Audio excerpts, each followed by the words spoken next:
At St. Paul's Cathedral this morning, the assembled congregation watched Baron Henry Wellington's hands tremble as he reached for his bride's veil.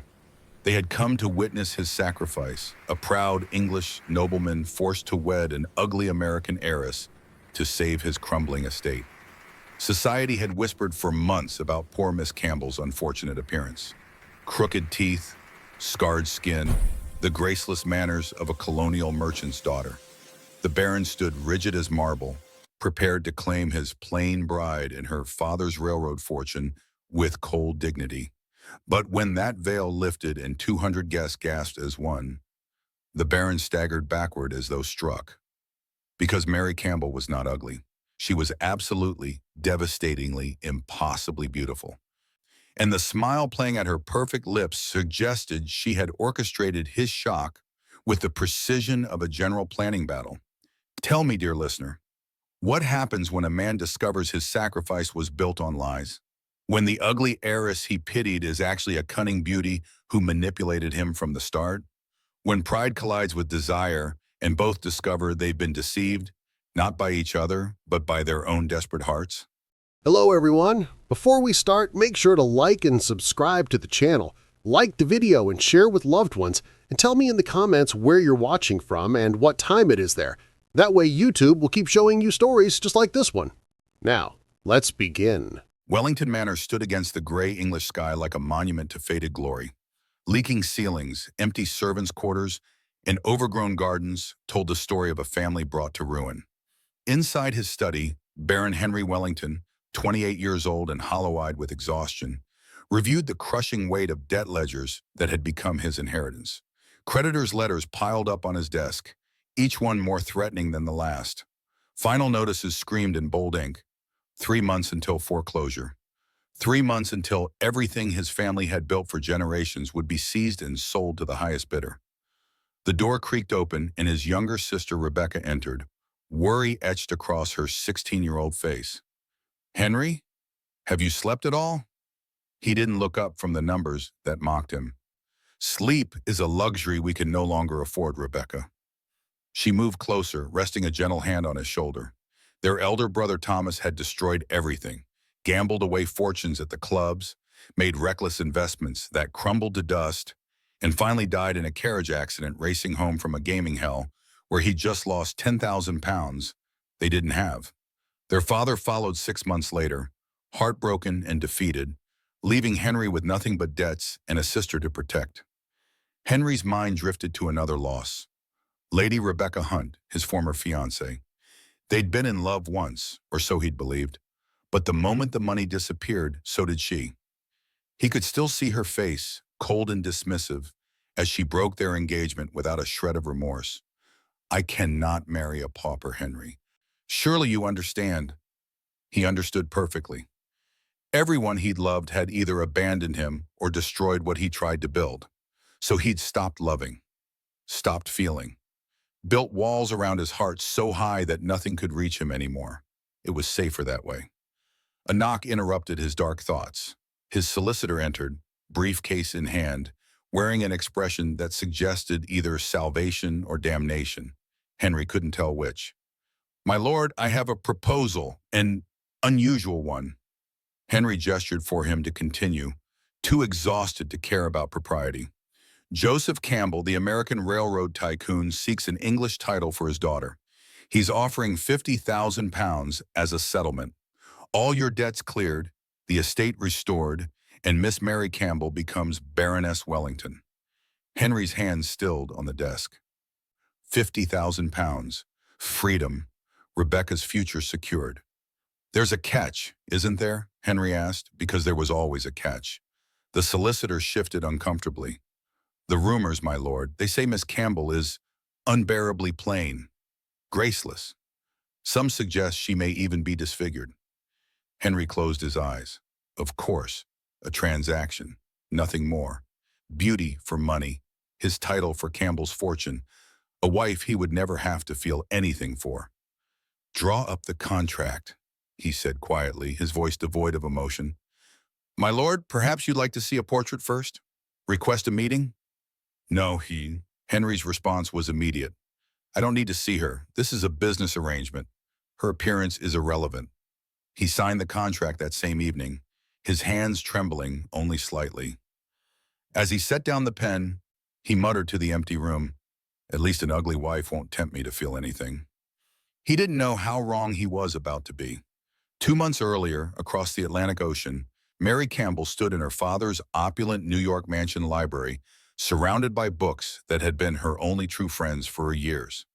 At 24, she was beautiful, devastatingly so, with intelligent eyes and a sharp mind that most men found threatening.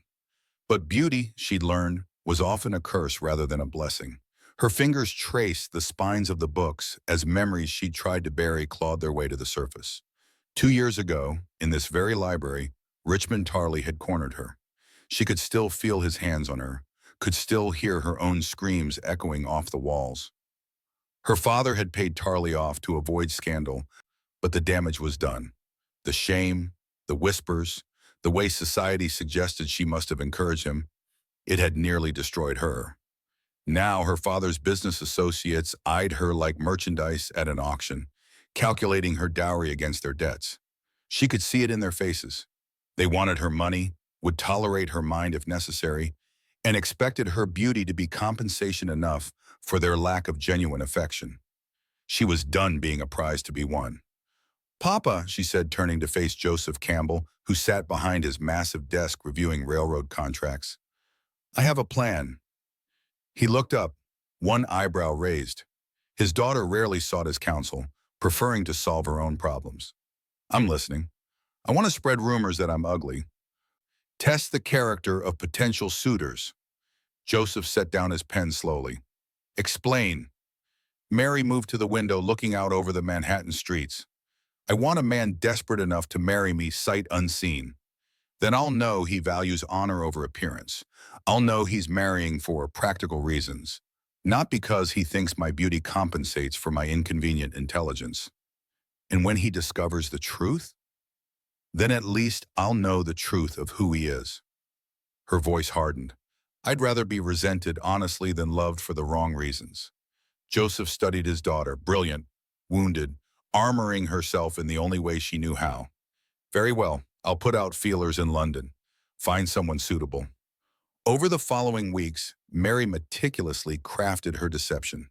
She wrote letters describing herself as plain, awkward, scarred by childhood illness. She paid gossips in London to spread whispers. Poor Miss Campbell. Such an unfortunate face. The railroad fortune can't buy her beauty, I'm afraid. They say she's quite disfigured. Her lady's maid Dorothy watched with growing concern. "Miss, this is dangerous. What if he truly resents you?" Mary's smile was bitter. "Then at least I'll know the truth. I'd rather be resented honestly than loved for the wrong reasons." She packed for England with armor firmly in place, expecting nothing but determined to control her own fate. If she had to marry and society insisted she did, then she would do it on her terms. She would choose a man who married her despite believing her monstrous. Then, and only then, would she reveal the truth. As Mary boarded the ship to England, she had no idea that across the ocean, a baron with his own walls and wounds was preparing to meet a wife he would never have to love. Two damaged souls, each armored in different lies, sailing toward an altar neither wanted but both desperately needed. And so the stage was set. Neither knew they were about to collide in the most unexpected way. 1 week later, both arrived in London, Henry Wellington, cold and resolved, Mary Campbell, calculated and cautious. The wedding was scheduled for Saturday. Neither had seen the other. Neither knew what awaited them when the veil finally lifted. St. Paul's Cathedral blazed with candlelight and whispered gossip on the morning of the wedding. London's nobility had gathered in droves, eager to witness Baron Wellington's sacrifice.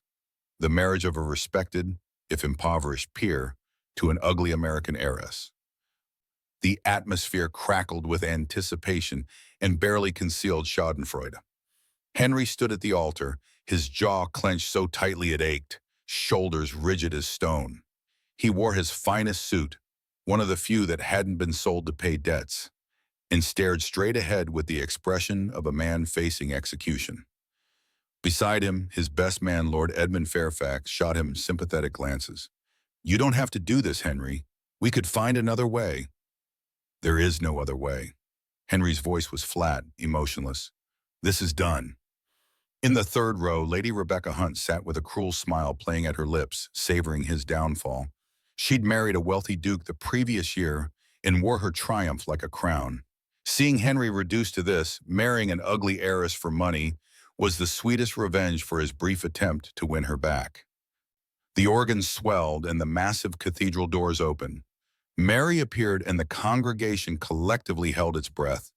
She wore an elaborate white gown that must have cost a fortune, but that wasn't what captured everyone's attention. It was her veil, layers upon layers of Brussels lace, so thick and dense that not even a shadow of her face showed through. The veil was almost absurdly heavy, like a shroud more than a bridal accessory. Joseph Campbell walked beside his daughter with grim satisfaction. He'd bought his daughter a title, and if the cost was an impoverished English baron, so be it. Whispers rippled through the pews like wildfire. Poor Baron Wellington. Such a sacrifice he's making. At least the money's good. I heard she's truly horrific to look upon. Mary's heartbeat pounded in her ears as she moved down the aisle. This was the moment of truth. Everything she'd planned, everything she'd orchestrated, came down to this single moment. Through the thick veil, she could barely make out Henry's form at the altar, but she could feel his tension from 6 feet away. Good. Let him be afraid. Let him stew in his noble sacrifice. Then she'd know exactly what kind of man she'd married. They reached the altar. Joseph placed Mary's hand in Henry's. She felt the tremor in his fingers and stepped back. The vicar's voice echoed through the vaulted ceilings, intoning the ancient words about duty, honor, obedience. All the usual lies that bound women to men for eternity. Do you, Henry James Wellington, Baron of Hertfordshire, take this woman? I will. Henry's response was mechanical, cold, the voice of a man fulfilling an obligation rather than choosing a bride. And do you, Mary Elizabeth Campbell, take this man? Mary's voice surprised everyone in the cathedral. Clear, steady, musical, confident. I will. Not the voice of a cowering creature. Not the voice of someone ashamed or defeated. Henry registered this discrepancy but pushed it aside. A beautiful voice meant nothing. He'd steeled himself for what came next. The vicar smiled benevolently. You may now lift the veil and kiss your bride. Time seemed to slow. Henry's hands rose, trembling slightly despite his best efforts to control them. He'd prepared for this moment. Imagined every possible disfigurement, burns, scars, deformities. He'd practiced keeping his expression neutral, kind even. He would not flinch. He would not show disgust. He was a gentleman and he would treat his wife with respect, regardless of her appearance. His fingers grasped the delicate lace. One heartbeat of hesitation. Then he lifted. Golden hair, arranged in elegant curls, caught the candlelight like a halo. Porcelain skin, flawless and luminous, seemed to glow in the cathedral's warm light. High cheekbones that could cut glass, full lips, perfectly shaped, curved in the hint of a smile. And eyes, hazel eyes that seemed to shift between green and gold depending on the light, blazing with intelligence, defiance, amusement, and challenge all at once. She was beautiful, breathtakingly, devastatingly, impossibly beautiful. But it wasn't her beauty that made Henry stagger backward half a step, his carefully constructed composure shattering like glass. It was the look in those extraordinary eyes. She'd planned this, orchestrated his shock, and she was enjoying every second of his reaction. A tiny, knowing smile played at the corner of her perfect mouth. The cathedral erupted. Gasps echoed off stone walls. Whispers exploded like fireworks. She's beautiful. What? How? The rumors were lies. Look at her. She's absolutely stunning. The Baron has been blessed, not cursed. Lady Rebecca Hunt's face drained of all color, her cruel smile vanishing in an instant. Lord Fairfax's mouth dropped open in shock. Throughout the congregation, nobles who'd come to witness a tragedy found themselves witnessing something else entirely. Joseph Campbell allowed himself a small, victorious smile. His daughter had won this round brilliantly. Mary held Henry's gaze, unflinching, unyielding. She'd prepared for this moment, imagined his shock, his confusion, his rage at being deceived. She leaned forward slightly, just enough that only he could hear her whisper, "Surprised, my lord?" Her voice carried victory, challenge, and something else, hurt hiding beneath carefully constructed armor. She'd been tested and judged and found wanting her entire life. Now it was his turn to feel the weight of deception. Henry's mind raced, deceived, manipulated, played for an absolute fool in front of all of London. The ugly heiress he'd resigned himself to marrying was a beautiful woman who'd made him the subject of an elaborate joke. Fury rose in his chest, hot and sharp. But underneath the rage, a traitorous thought whispered, "She's magnificent, terrifying. I'm in serious trouble." Protocol demanded he kiss her. The entire cathedral waited, watching, judging. Henry leaned in, his movements mechanical, trying to salvage some shred of dignity from this disaster. Their lips met, brief, cold, proper. Everything a first kiss should not be. But the moment contact happened, electricity shot through both of them. It was impossible to ignore, impossible to deny. A spark that had nothing to do with anger or deception and everything to do with something neither of them had expected or wanted. Mary's eyes widened slightly. She'd felt it too. They pulled apart quickly, both shaken, both desperate to hide their reactions. The congregation applauded enthusiastically, oblivious to the war that had just begun between the newlyweds. Henry and Mary turned to face the assembly as husband and wife, both reeling, both armored, both absolutely terrified of what they just felt in that brief, electric moment of contact. The wedding breakfast at Wellington House was a grand affair, champagne flowing freely, guests congratulating Henry with expressions that morphed from pity to confusion to barely concealed envy. Everyone had expected tragedy. Instead, they'd witnessed the Baron marrying one of the most beautiful women any of them had ever seen. Henry and Mary sat at the head table, maintaining a proper distance, not speaking. She ate with perfect deportment, as if nothing unusual had happened. He consumed food mechanically, his knuckles white around his knife. His jaw clenched so tightly he thought his teeth might crack. The tension between them could have been cut with a sword. Inside his mind, Henry's thoughts spiraled violently.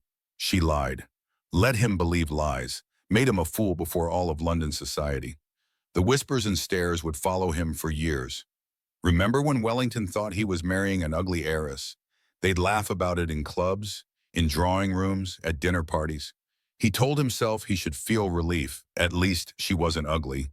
At least he wouldn't have to hide his wife away or endure pitying looks. But he didn't feel relief. He felt manipulated, controlled, humiliated. Worse, he was attracted to her, which was never supposed to happen. This marriage was meant to be a cold business arrangement, something he could manage with emotional distance. Now she was beautiful and defiant, and those hazel eyes kept pulling his attention no matter how hard he tried to look away. An hour into the reception, Henry cornered Mary in the Wellington House gardens. Guests remained inside, giving them privacy, though he suspected they were all watching through the windows, eager for more entertainment. "Wait!" His voice was ice. Mary turned to face him, her composure absolutely perfect. "Why what, my lord?" "The deception, the rumors. Why allow me to believe you were ugly?" She cut him off, her own voice sharp as broken glass. "Graceless? Unworthy of your precious English breeding?" She stepped closer, weaponizing her beauty now, using it like a blade. "Tell me, Lord Wellington, would you have married me if you'd known the truth?" "That's not—" "Answer the question." Her eyes blazed. "If you'd seen my face before signing that contract, would you have still agreed?" Henry hesitated. It was a fatal mistake. Mary laughed, but there was no humor in the sound, only bitterness. "Your silence is answer enough." "I wanted to know if you had any honor at all, Baron Wellington." Her voice trembled slightly, the first crack in her armor. "I wanted to see if you would marry me even if I was a monster. And you would have, wouldn't you? You would have closed your eyes, taken your vows and spent my father's money while hiding me away like a shameful secret." Henry's jaw clenched. "I would have treated you with respect." Respect? Her eyes glistened with unshed tears. You would have pitied me, looked through me, made me feel invisible while you counted my father's money and resented every moment in my presence. At least now we both know the truth. You married me for money, not duty, not honor, money. The accusation struck home because it was true.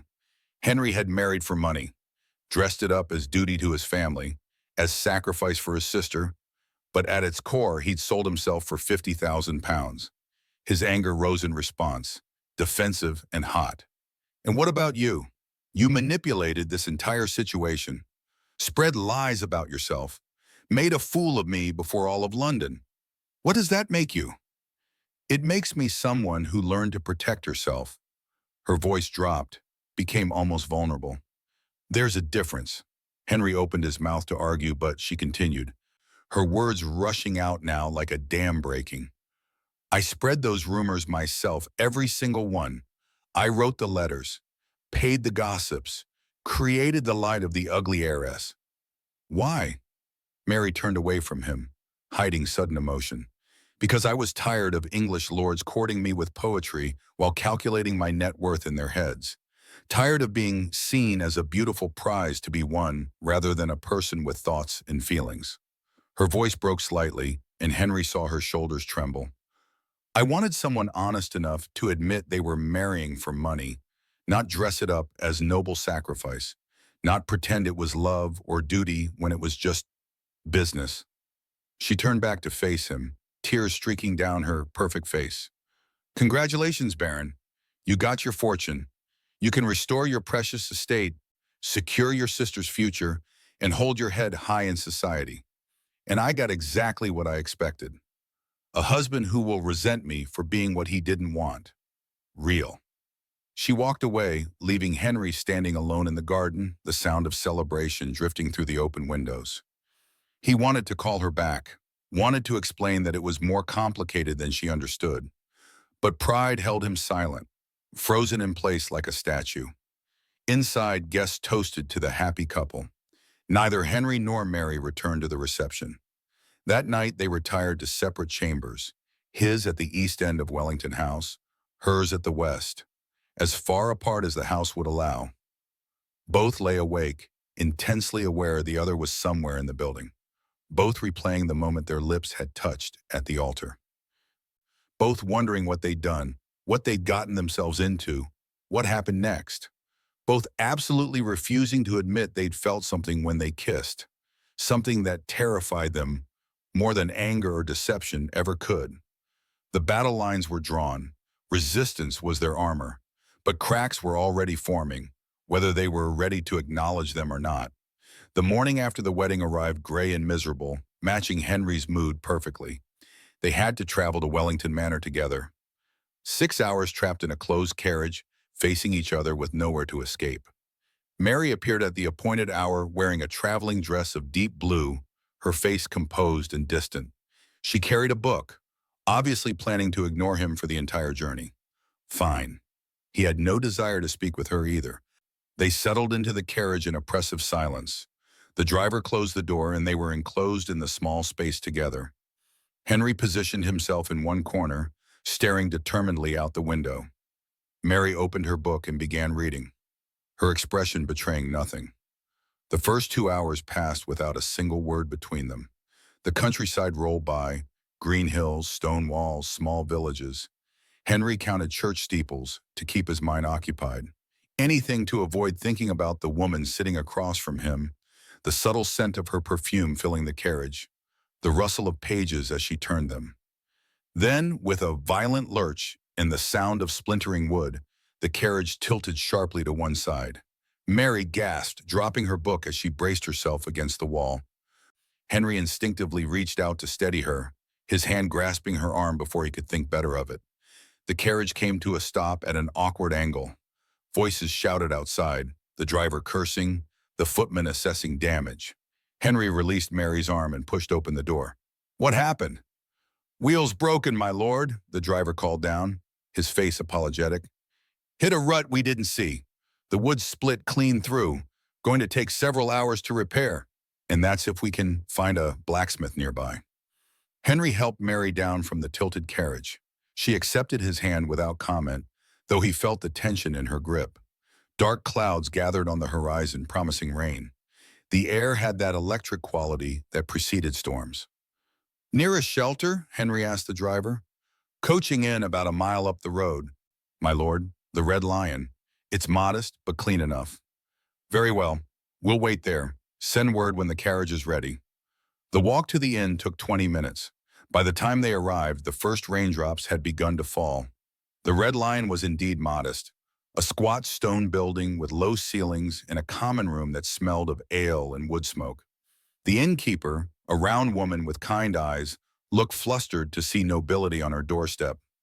"My lord, my lady, please come in, come in. Terrible weather coming." "We need a private chamber to wait while our carriage is repaired," Henry said. The innkeeper's face fell. "Oh, my lord, I'm so sorry. All the rooms are occupied. There's a traveling merchant company sheltering from the storm. But you're welcome to wait by the fire in the common room. It's warm and dry at least." So they found themselves seated in the common room, surrounded by curious travelers who recognized the Baron and whispered behind their hands. The fire crackled between Henry and Mary, but it did nothing to warm the frost between them. Outside, rain began to pour in sheets, hammering against the windows. Thunder rumbled in the distance. Other travelers gossiped openly, their voices carrying across the room. "That's the Baron who married the American heiress. I heard she was supposed to be ugly. Monster ugly. Look at her, she's stunning. What was all that talk about? Some kind of trick, I'd wager." Mary's face remained impassive, but Henry saw her fingers tighten on her book. She'd picked it up from where it had fallen in the carriage, and now she held it like a shield. He surprised himself by speaking, "Ignore them." She glanced at him, genuine surprise in her eyes. "I'm accustomed to whispers, my lord. They don't wound me anymore." But something in her tone suggested otherwise. Henry heard the hurt beneath the practiced indifference. Hours crawled by with agonizing slowness. The storm intensified, lightning flashing through the windows, thunder shaking the building's foundations. The carriage was nowhere near ready. Trapped together with no escape, Henry found his restlessness growing. Finally, desperate for any distraction from the charged silence, he spoke again. "What are you reading?" Mary looked up, suspicious of his sudden civility. "Mary Wollstonecraft, A Vindication of the Rights of Woman." His eyebrows rose despite himself. "Controversial choice." "I'm a controversial woman, apparently." Her tone was dry, cutting. Despite everything, the anger, the resentment, the exhaustion, Henry almost smiled. "You manipulated an entire transatlantic marriage negotiation using nothing but rumors and strategy. I'd say that qualifies as controversial. You signed a contract to marry someone sight unseen for money." She met his gaze squarely. "Who manipulated whom, my lord?" "Touché." He actually did smile this time, brief but genuine. Mary noticed. The expression transformed his face completely, made him look younger, less haunted by whatever ghosts he carried. For just a moment, she glimpsed the man he might have been before life had carved away his softness. The innkeeper brought food, simple fare of bread, cheese, and ale. They ate in surprisingly companionable silence, the storm raging outside while firelight danced across their faces. Mary asked quietly, almost as if she couldn't help herself, "Why did you really agree to this marriage?" Henry considered lying, considered deflecting with anger or sarcasm. Then, perhaps because the storm made everything feel temporary and unreal, perhaps because he was too exhausted to maintain his walls, he told her the truth. "My brother destroyed everything. Thomas was charming, beloved by our father, utterly reckless. He gambled away fortunes at the clubs, made terrible investments, dragged the family name through scandal after scandal. He stared into the fire, seeing not the flames but memories. He died in a carriage accident, racing home from a gaming hell where he'd just lost 10,000 pounds we didn't have. My father died 6 months later, heartbroken. Left me with crushing debts, a crumbling estate, and my sister Rebecca to protect." his voice roughened with emotion he couldn't quite suppress. She's 16. Without money, she has no future, no dowry, no prospects. She'd end up a governess or companion at best, married to some cruel old man at worst. I couldn't let her suffer for Thomas's mistakes. It was the most honest he'd been with anyone in years, maybe ever. Mary's expression softened, the armor cracking slightly. You're protecting her. Trying to, he laughed bitterly, failing at everything else, apparently. She tilted her head, studying him with those disconcerting hazel eyes. You're not what I expected. Neither are you. Their gazes met and held. Something shifted in the air between them. Not forgiveness exactly, but understanding. Recognition of shared pain, shared desperation. Thunder crashed directly overhead, loud enough to rattle the windows. Mary flinched involuntarily, her book falling from her lap. Henry noticed. You're afraid of storms? She stiffened immediately, the vulnerability closing like a door slamming shut. I'm not afraid of anything. But her hands trembled slightly as she retrieved her book. Without thinking, Henry moved his chair closer. It's just thunder. We're safe here. His voice had gentled in a way Mary had never heard from him. She looked at him with confusion and something that it might have been longing. Why are you being kind to me now? I don't know, he admitted. Perhaps because you're the first person in years who hasn't pretended with me. You lied about your appearance, yes, but you were honest about Wilding. That's more than most people manage. The moment stretched between them, fragile and dangerous. Mary felt something loosening in her chest, the tight knot of anger and hurt she'd been carrying since the ceremony. Then the driver appeared in the doorway, rain-soaked and apologetic. Carriage is ready, my lord. Wheels been replaced. The spell broke instantly. They returned to the repaired carriage in silence. But as they settled back into their seats for the remainder of the journey, something had changed. The walls were still there, but they were slightly lower now. They weren't enemies anymore, but they weren't quite allies either. They were something undefined and terrifying, and neither of them knew what to do about it. They arrived at Wellington Manor late in the evening, shadows stretching long across the overgrown grounds. Mary saw her new home properly for the first time. A beautiful estate clearly struggling against time and neglect. Peeling paint, gardens that had once been magnificent but now ran wild, windows that needed repair. Before they had even exited the carriage, the front door flew open and a young woman rushed out. Rebecca Wellington, 16 years old with her brother's dark hair and kind eyes, immediately embraced Mary without hesitation. Thank God you're here. Henry's been so alone, so closed off. I've been so worried about him. Mary was completely disarmed by the girl's genuine warmth. She glanced at Henry, who watched them with something softening in his expression. Come inside, Rebecca insisted, linking her arm through Mary's. You must be exhausted. I'll show you to your chambers. I had the staff prepare the best rooms for you. That night, unable to sleep in the unfamiliar bed, Mary wandered the manor. The house creaked and settled around her, full of history and secrets. She found herself in the portrait gallery, where generations of Wellingtons stared down from gilded frames. One portrait drew her attention, a beautiful woman with kind eyes and a gentle smile. Henry's mother, surely. There was a warmth to the painting that the others lacked. You couldn't sleep either? Mary spun to find Henry standing in the doorway, still dressed but looking disheveled, haunted. Your home has ghosts, she said softly, more than you know. He moved to stand beside her, both of them gazing up at his mother's portrait.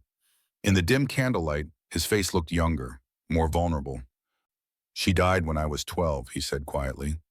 Fever. It was sudden. She was healthy one day, gone 3 days later. My father never recovered from losing her. I lost my mother at 10, Mary whispered. Childbed fever. She was trying to give my father a son. It leaves a wound, doesn't it? Always. They stood together in silence, finding unexpected comfort in shared loss. Henry moved to another portrait, a handsome man with laughing eyes and a reckless smile. His brother Thomas. He was charming, Henry said, his voice hardening. Everyone loved Thomas. He could talk his way out of anything, make people believe whatever he wanted them to believe. Our father adored him, saw him as the heir who would carry the family forward. Mary waited, sensing he needed to speak, to finally release what he'd been carrying.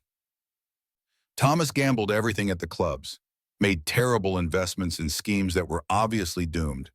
I tried to stop him, tried to make Father see reason, but Father always took Thomas's side, always believed his promises that he'd make it all back. Henry's hands clenched into fists. The night he died, he was racing home from a gaming hell where he'd just lost 10,000 pounds we didn't have. The carriage overturned. He died instantly, and 6 months later, my father followed him. Died of a broken heart, everyone said. His voice cracked. Everyone I've loved has abandoned me or destroyed what I tried to build. My mother died. My brother betrayed us. My father chose his golden child over truth. My fiancé left the moment the money disappeared, so I stopped loving, stopped feeling. It was safer. He finally looked at Mary, his eyes raw with pain. That's why I wanted an ugly wife. I wanted a wife I couldn't love, couldn't lose. And then I appeared, Mary finished softly, and then you appeared. Mary's hands gripped the windowsill as she gathered courage to speak her own truth. I understand that fear more than you know. She told him everything about Richmond Tarley, not just the assault she'd mentioned before, but the full, brutal aftermath. It happened in my father's library 2 years ago. Tarley was a business associate of Papa's, wealthy, charming, from an old New York family. Everyone trusted him. Her voice shook despite her efforts to control it. He cornered me when I was alone. When I screamed, when I fought him, he laughed. Said I was making it difficult, but that made it more exciting. I managed to get away before he could finish what he started. Tears streaked down her face now. But that wasn't the worst part. The worst part was what came after. My father's business partners said I must have encouraged him. Society suggested I was asking for it by being beautiful and unattached.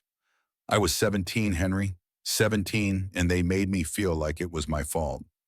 Henry listened with growing horror and rage. Tarley threatened to destroy my reputation if I spoke publicly. Said he'd make sure no respectable man would touch me, that I'd end up a mistress at best. So I made a choice. I destroyed my own reputation first. Took away his power by making myself unmarriageable. Her voice dropped to a whisper. I became the ugly heiress, the woman no one wanted, and it worked. The predator stayed away, until your solicitor came with an offer from a baron desperate enough to marry me sight unseen. Mary, Henry's voice was rough with emotion. I wanted to know if you had any honor, she continued, if you would keep your vows even if I was a monster, because at least then I'd know the marriage was real, not based on my appearance or my father's money. Though I know the money was part of it, at least you were honest about that. They stood together in the moonlit gallery, two damaged souls finally seeing each other clearly for the first time. We're both running, Henry said quietly, from pain, from vulnerability, from the possibility of being hurt again. Yes, Mary whispered, we are. I don't know how to stop. Neither do I. Henry reached out slowly, giving her time to retreat, time to refuse. She didn't. His hand closed around hers, the first real voluntary touch between them that wasn't forced by ceremony or circumstance. Perhaps we don't have to run alone, he said softly. Mary's eyes filled with tears. I'm afraid. So am I. They stood like that, hands clasped in the darkness, two terrified people choosing not to let go. For the first time since their disastrous wedding, something like hope flickered between them. Then rushed footsteps echoed down the hallway. A servant appeared, breathless and apologetic. My lord, forgive the intrusion. An urgent letter has arrived from London. Henry released Mary's hand reluctantly and took the sealed envelope. He broke the wax seal and read, his face draining of all color. What is it? Mary asked, alarm rising in her chest. Richmond Tarley. Henry's voice was flat, dangerous. He's coming to Weldington Manor next week. He handed her the letter. Mary's hands shook as she read the false politeness dripping from every word. Heard of your marriage to dear Miss Campbell. Must congratulate you both in person. Old friends should celebrate together. I shall arrive Thursday next. Your devoted friend, Richmond Tarley. Mary went rigid with fear, the letter falling from her nerveless fingers.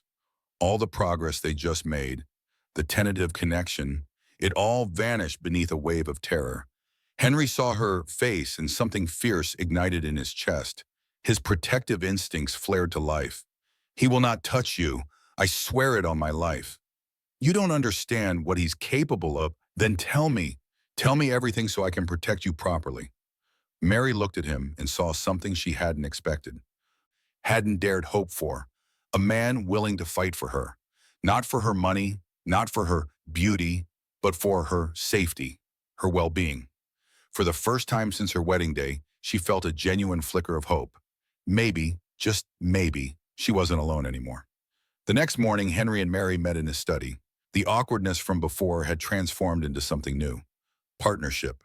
They were planning how to handle Tarley's visit together as equals rather than adversaries. Henry spread papers across his desk, correspondence, household schedules, guest lists. We'll host him formally. Witnesses everywhere. He can't hurt you with the entire household watching. Mary leaned over the desk, adding her own strategic input. We should invite Lord and Lady Thornborough from the neighboring estate, the vicar, your sister. Make it a proper dinner party with respectable company. Henry looked at her with new respect. You have a tactical mind. My father didn't build a railroad empire by being naive about predators. She met his gaze. I know how men like Tarley operate. They rely on isolation, on catching their victims alone. We deny him that opportunity. They worked side by side for hours, their earlier hostility completely replaced by focused cooperation. Hands occasionally brushed, reaching for the same document. Neither pulled away anymore. The small touches sent electricity through both of them, though neither acknowledged it. The door burst open suddenly, and Rebecca Wellington flew in with an armful of fabric swatches. Mary, you must help me decide on new drawing room curtains. Henry has absolutely no taste whatsoever. Henry protested indignantly. I have excellent taste. Both women looked at his mismatched waistcoat and cravat, clearly dressed in haste that morning, and burst out laughing. It was the first time Mary had truly laughed since arriving in England. The sound transformed her face completely, made her look younger, unguarded, radiant with genuine joy. Henry stared, transfixed. He couldn't look away. What? Mary asked, catching his expression and blushing slightly. Nothing, just you should laugh more often. She looked away, but she was smiling.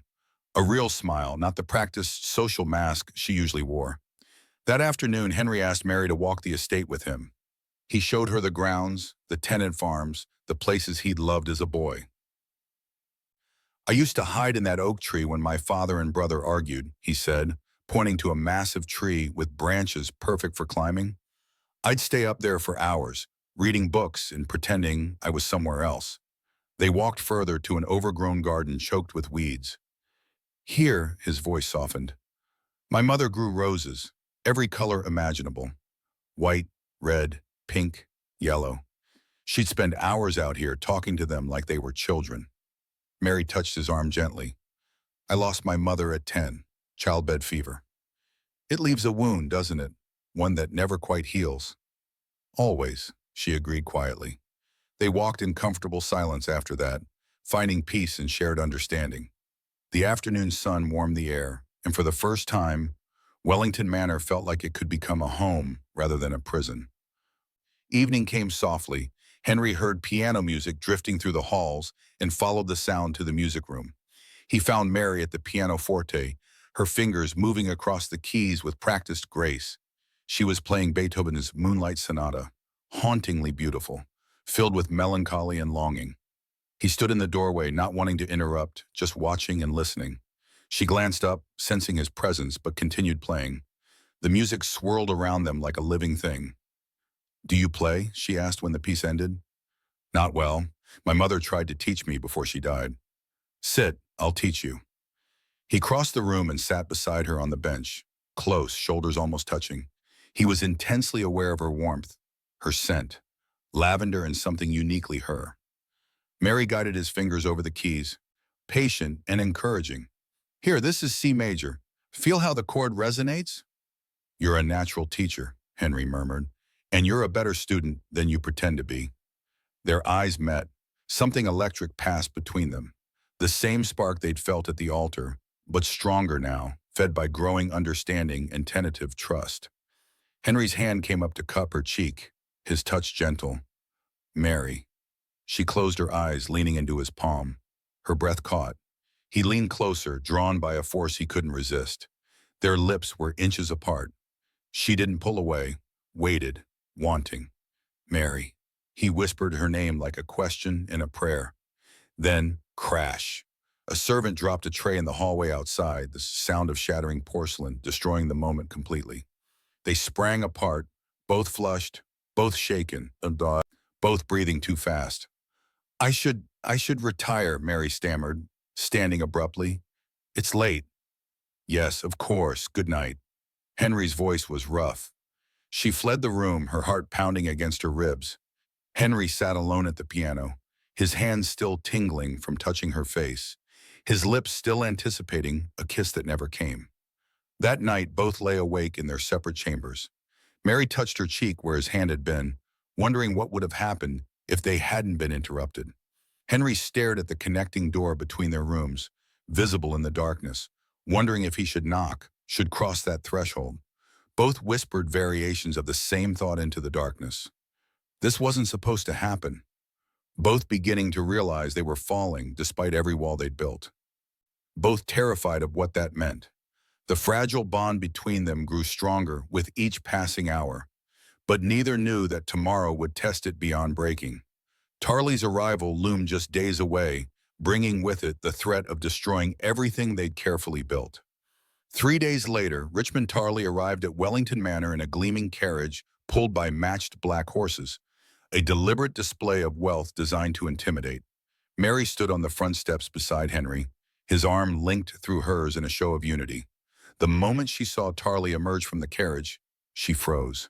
Every muscle in her body went rigid. Tarley was tall, golden-haired, handsome in a practiced way that fooled most people. His smile was charming but never reached his cold blue eyes. He bowed with false courtesy, his gaze raking over Mary's body with possessive familiarity that made Henry's blood boil.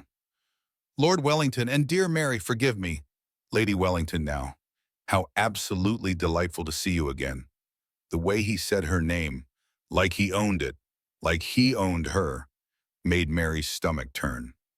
Welcome to Wellington Manor, Mr. Tarley, Henry said coldly. Dinner is at 8.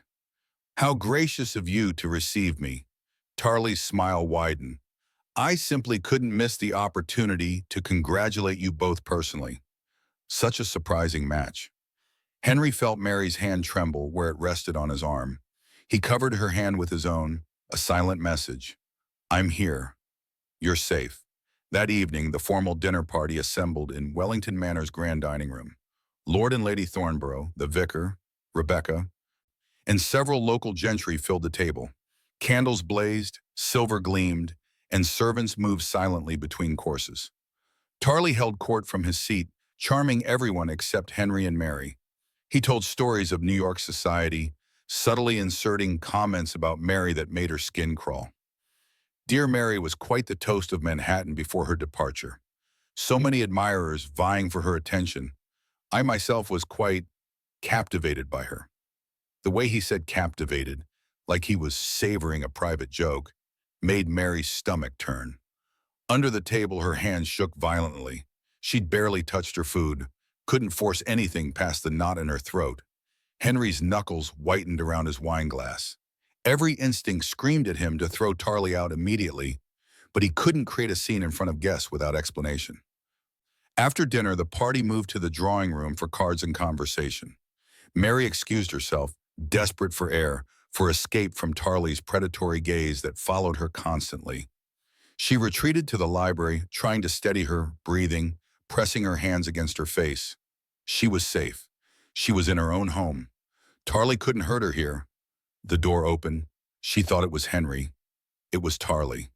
Alone at last, he purred, locking the door behind him with deliberate slowness. Mary backed away, fear flooding her system. Get out. My husband will. Your husband is occupied with his guests, playing the perfect host. Tarly advanced on her slowly, the charming mask dropping to reveal cold menace beneath. And you and I have unfinished business, darling. We have no business. Leave now. He laughed, a sound devoid of humor. Did you really think you could escape me by marrying some bankrupt English baron? You're mine, Mary. You've always been mine. He cornered her against the bookshelf. Mary's vision tunneled, her mind flashing back to New York, to that other library, to terror and helplessness. Tarly grabbed her wrist, his grip bruising.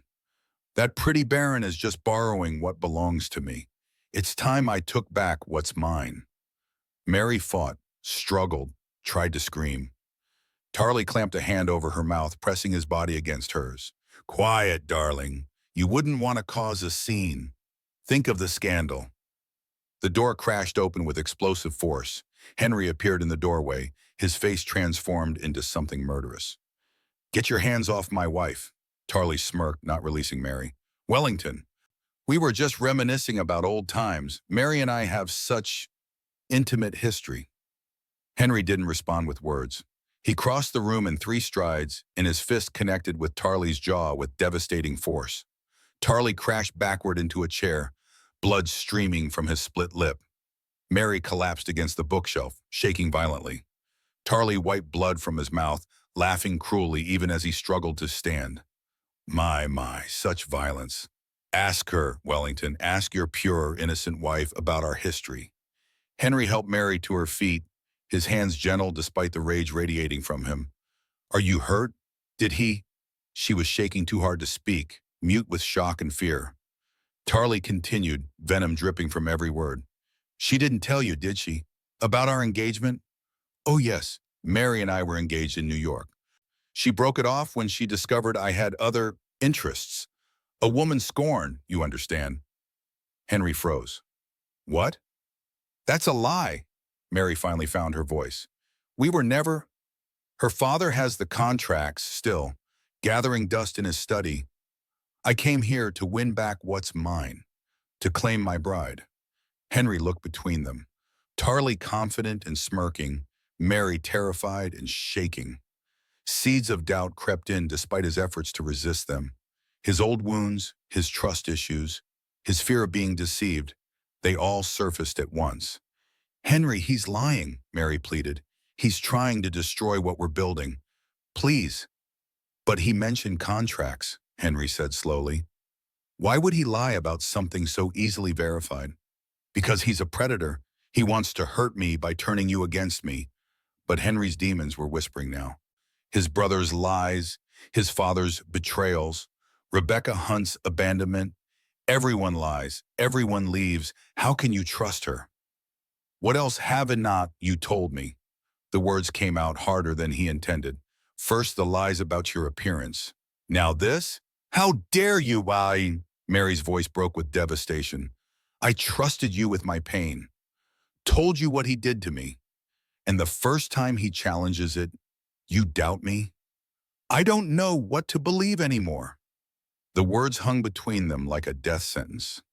Mary's face crumbled, tears streaming down her cheeks. I see. So my word means nothing. Your pride, your fear, they matter more than trust, more than the connection we've been building. Mary, I didn't mean, yes, you did. Her voice was hollow now, emptied of everything but pain. You're just like the others. When it matters, when it's hard, when you have to choose between trust and doubt, you choose doubt. You choose your walls over me. She ran from the library, her sobs echoing down the hallway.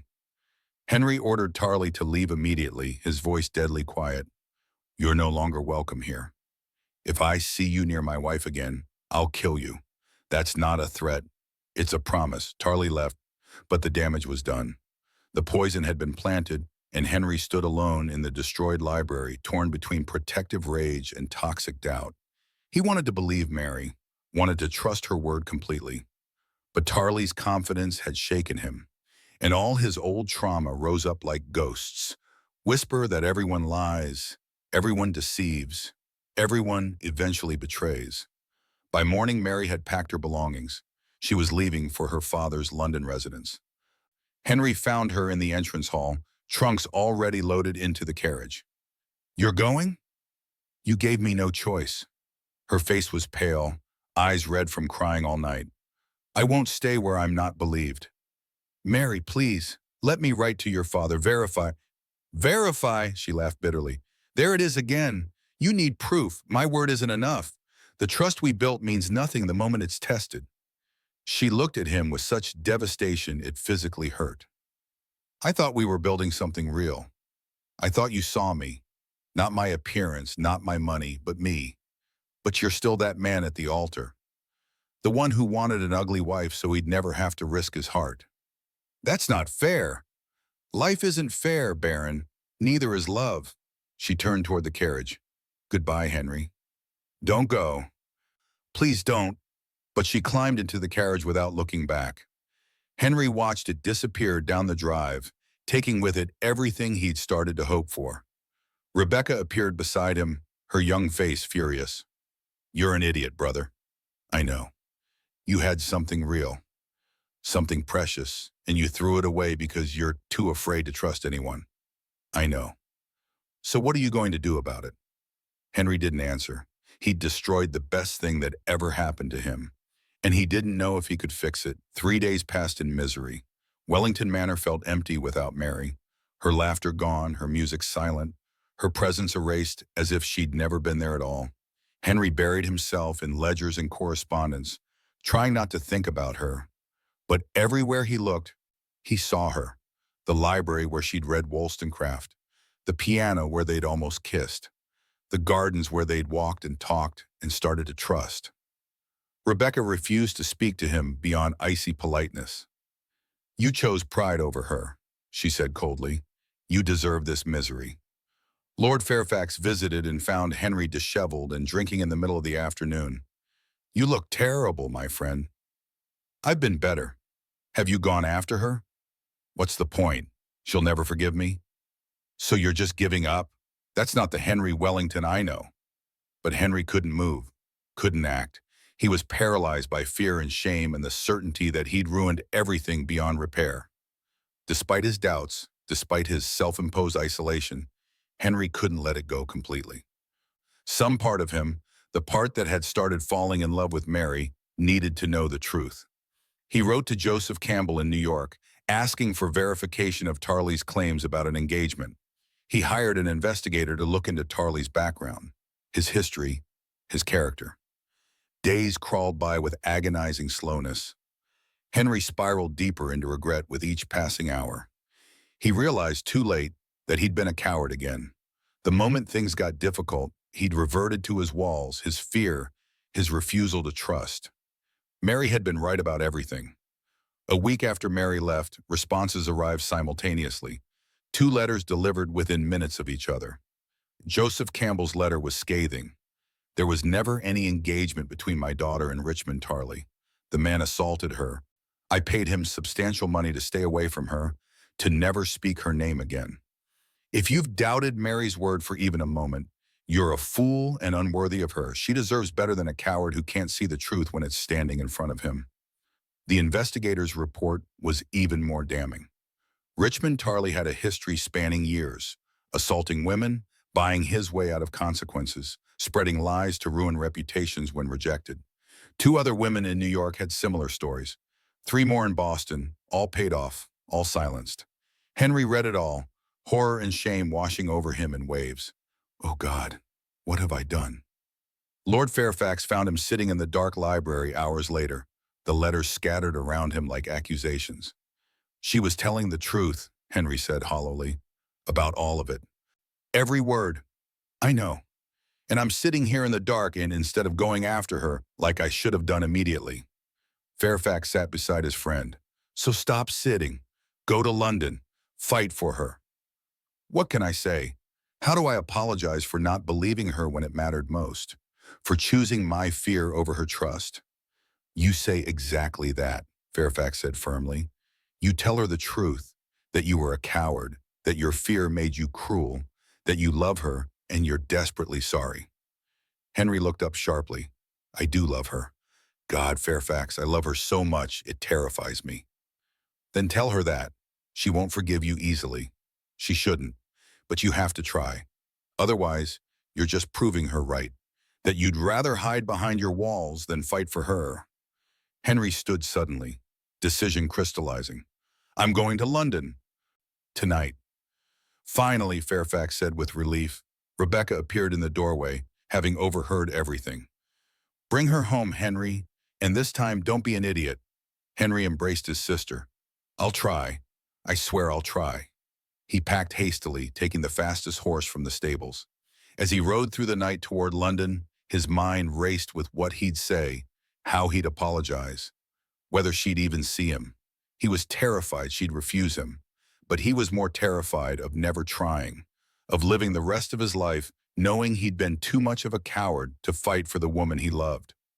Meanwhile, in London, at her father's Chelsea residence, Mary sat in the drawing room, staring at nothing. She wasn't crying anymore. All her tears had been exhausted days ago. Now she just felt empty, hollowed out. Joseph Campbell entered, his face concerned. I received a letter from your husband. Mary didn't look up. He's not my husband. Not really. A husband would have trusted me. He asked if you were ever engaged to Richmond Tarley. Now she looked up, fresh pain lancing through her chest. So he did investigate. How thorough of him. How very practical. Mary, the boy is trying. The boy is a coward, Papa.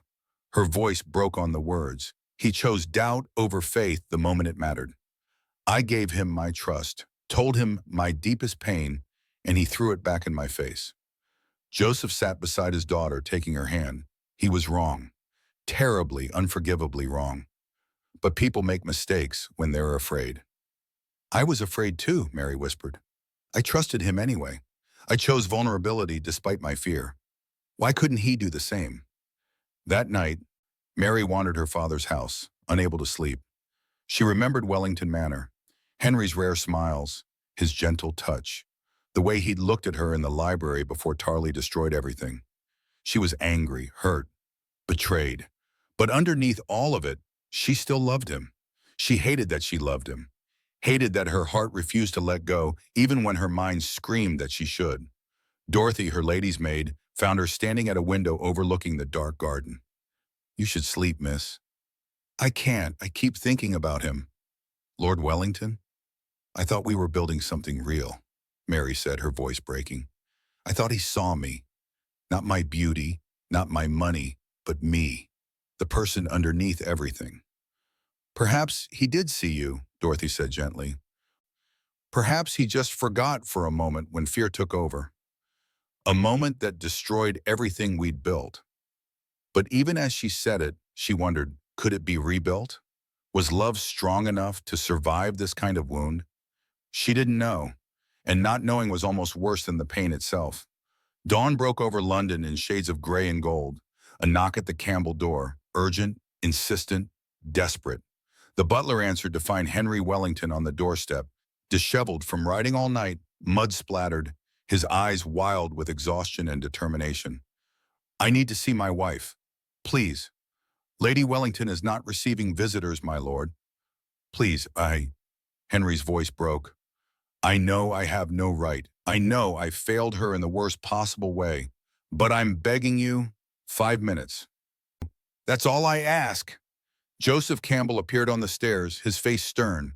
For a long moment, he simply stared at the young baron who had hurt his daughter. Let him in. Mary emerged from the drawing room, wrapped in a dressing gown, her face pale, hair loose around her shoulders. She saw Henry, and her breath caught audibly. He looked wrecked, eyes bloodshot, hair disheveled, still in mud-splattered riding clothes, like he'd ridden through hell to get here. Mary. He breathed her name like a prayer, like she was water, and he was dying of thirst. The air between them crackled with everything unsaid. Joseph tactfully withdrew. I'll be in my study if needed. Henry and Mary stood in the foyer 5 feet apart, an ocean of hurt between them. You shouldn't have come, Mary said, her voice carefully controlled, giving nothing away. I had to. I have things I need to say. I don't want to hear your apologies, Henry, or your explanations. Then just listen. Please. After that, if you want me to leave, I'll go and never trouble you again. Something in his raw desperation made her nod. They moved to the drawing room, careful not to touch, maintaining distance like armor. Henry pulled out the letters, Campbell's scathing response, the investigator's damning report. I know the truth now about Tarley, about the assault, about everything. Congratulations, Mary said bitterly. You verified my story. How very thorough of you. The bitterness in her voice cut him deeper than any blade. You were right about all of it. I was a coward.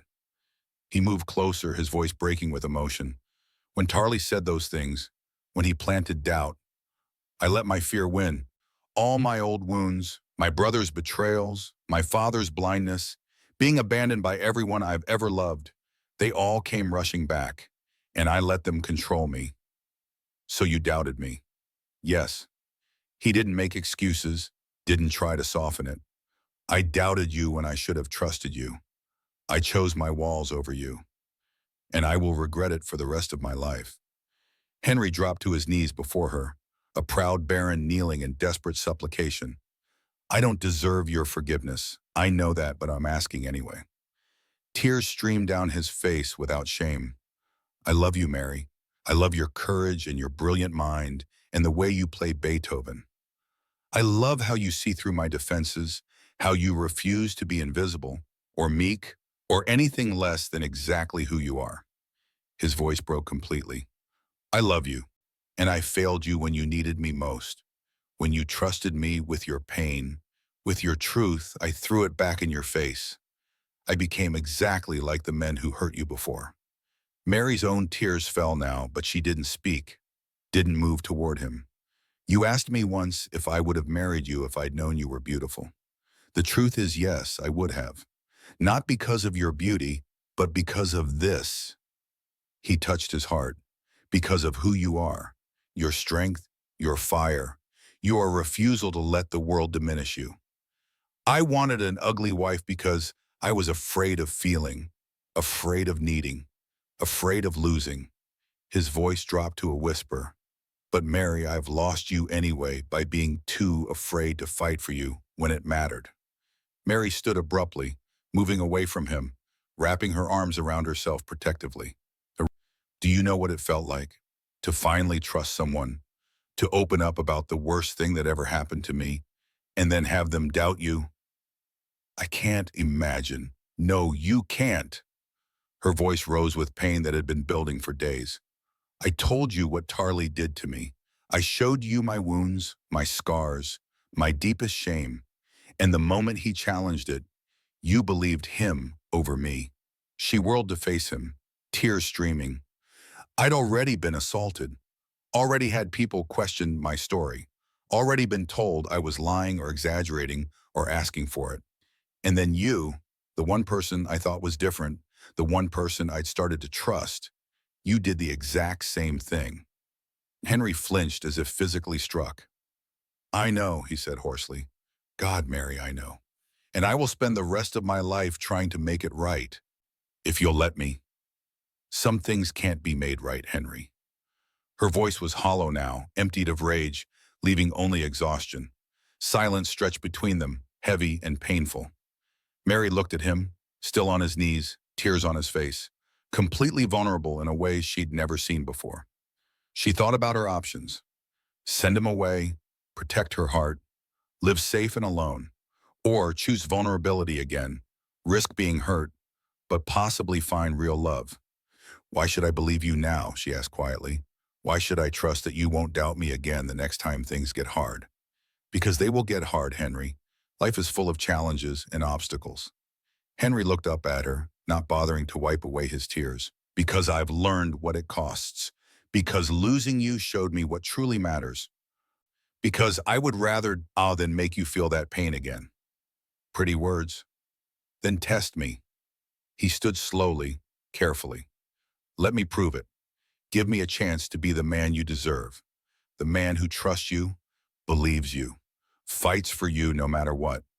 He took a half step closer, close enough that she could feel the warmth radiating from him. And I'm not asking you to forgive me today or tomorrow. I'm asking for the chance to earn your trust back, day by day, moment by moment, for as long as it takes, even if it takes the rest of our lives.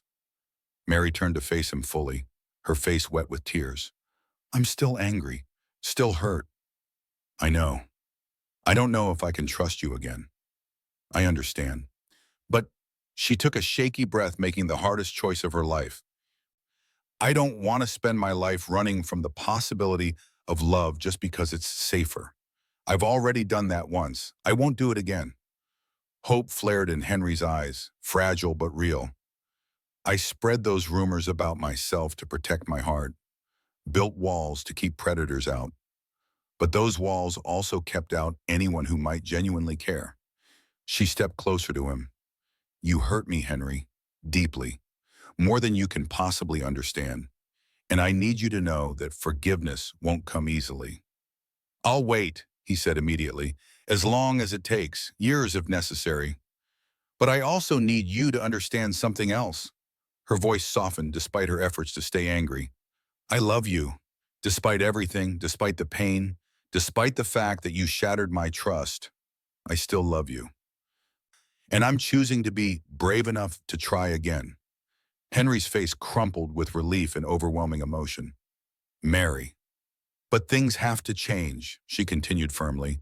No more walls, no more running to fear when things get difficult. We face things together, as equals, as partners, or this won't work. We'll destroy each other. Together, he agreed immediately. Always together, I swear it. He reached for her hand tentatively, giving her every opportunity to refuse. She hesitated for just a moment, then took it. The touch sent electricity through both of them, familiar and terrifying. I need you to promise me something, Mary said, looking directly into his eyes. Anything. Name it. Next time you're afraid, next time doubt creeps in, next time your past tries to poison your present, you come to me. You talk to me. You don't shut me out or make assumptions. You trust me enough to voice your fears so we can face them together. I promise. His voice was fierce, absolute. On my life, on everything I hold sacred, I promise. No more walls, no more running. She searched his eyes for the truth, for genuine commitment, rather than pretty words spoken in desperation. She found it, raw, honest, real. Then take me home, she said softly. To Wellington Manor, our home. Henry pulled her close, his hands gentle on her face, echoing that moment at the piano weeks ago, but now filled with earned tenderness rather than uncertain longing. I love you, he whispered, so much it terrifies me. I love you too. A small smile broke through her tears. Even when I don't want to, even when it would be easier not to. They kissed, not the cold, dutiful kiss from their wedding at the altar, but something real, deep, transformative. Everything they couldn't say with words poured into this moment. Apology and forgiveness, pain and healing, fear and courage all mingled together. When they finally broke apart, both were breathless, foreheads pressed together. Was that as good as our almost kiss at the piano? Henry asked, a hint of his old humor returning. Mary laughed through her remaining tears. Better, because this time we both chose it. This time it's real. Joseph Campbell appeared in the doorway, beaming with paternal approval. I take it you're not pressing charges for trespassing and disturbing the peace? Mary laughed, a genuine sound of joy. No, Papa. He's taking me home where I belong. Good. This house was far too quiet without your arguments and piano playing anyway. They prepared to leave for Wellington Manor together. As they rode away in Henry's carriage, he held Mary's hand like he would never let go, like she was the most precious thing in the world. What happens when we get back? Mary asked, watching the London streets give way to countryside. We rebuild, Henry said firmly, together. No more secrets, no more walls, no more letting fear make our decisions. And Tarly? Henry's jaw hardened, his voice turning cold. I'm pressing charges. I have testimony from 2 other women in New York willing to speak against him. He'll face justice this time. He won't hurt anyone else. Mary squeezed his hand, overwhelmed with gratitude. Thank you for believing me, for finally choosing trust over fear. Thank you for giving me another chance to prove I'm worthy of that trust. 6 months later, Wellington Manor had transformed. The gardens bloomed with carefully tended roses. Mary's project, honoring Henry's mother's memory. Fresh paint gleamed on the manor's exterior. The staff had returned, the house filled with life and laughter again. But more importantly, the transformation within was complete. Henry and Mary hosted their first ball as a truly united couple. Lord and Lady Thornborough attended, as did Lord Fairfax and a radiant Rebecca Wellington, who had blossomed under her sister-in-law's guidance. Society whispered, but now with envy rather than pity. They say he's completely besotted with her, one lady murmured behind her fan. They say she transformed him from ice to flesh and blood, another responded. I heard Tarley was arrested. Scandal in New York. Good riddance to predators. On the dance floor, Henry and Mary waltzed together, moving as one. Any regrets? Henry asked, pulling her closer than propriety strictly allowed. About marrying the Baron who thought I was ugly. Mary smiled up at him. Not one, even after everything we went through. Especially after everything. Her expression grew serious. You chose to fight for us when it mattered, peace. That's worth more than a perfect beginning could ever be. Henry's hand tightened at her waist. You know what I realized? What? I did marry an ugly heiress, ugly not in appearance but in reputation, at least according to London gossip and those rumors you spread. And she turned out to be the most beautiful thing that ever happened to me. Beautiful in all the ways that truly matter. Mary laughed. That's terrible poetry, Henry. I never claimed to be a poet, just a man hopelessly in love with his wife. Good thing I love you anyway. They kissed right there on the dance floor, scandalizing half the assembly and delighting the other half. Rebecca cheered from the sidelines. Lord Fairfax raised his glass in approval, and in the corner a society columnist smiled as she wrote her final entry about the Wellington marriage. What began as deception became devotion. What started as a transaction became transformation. The Baron thought he was marrying an ugly heiress for money until her veil was removed and he discovered not just beauty, but truth. And in the end, isn't that what we're all searching for? Someone who sees past the veils we wear, both literal and metaphorical, to the soul beneath. Sometimes the ugliest rumors hide the most beautiful truths. Sometimes marriages built on necessity become the greatest love stories. And sometimes two people running from vulnerability discover that the only way to heal is to stop running and start trusting together. Henry Wellington thought he was sacrificing for duty. Mary Campbell thought she was protecting her heart. Both discovered that real love requires the courage to be seen, to trust, and to choose each other. Not once at an altar, but every single day after. This is not a story about beauty or deception. It's about two wounded souls who learn that true partnership means facing fear together, not hiding from it alone. The Baron married his ugly heiress and found his beautiful wife, and they lived not perfectly, but truly, which is always, always better. If you enjoyed this story, we appreciate you a whole lot and look forward to connecting with you as we build a community on this channel. Every day, we will put out more stories, so we need your support. Help us by liking, sharing, and subscribing to our channel if you haven't already. You won't miss any new exciting videos. Check out the next video. You'll love it.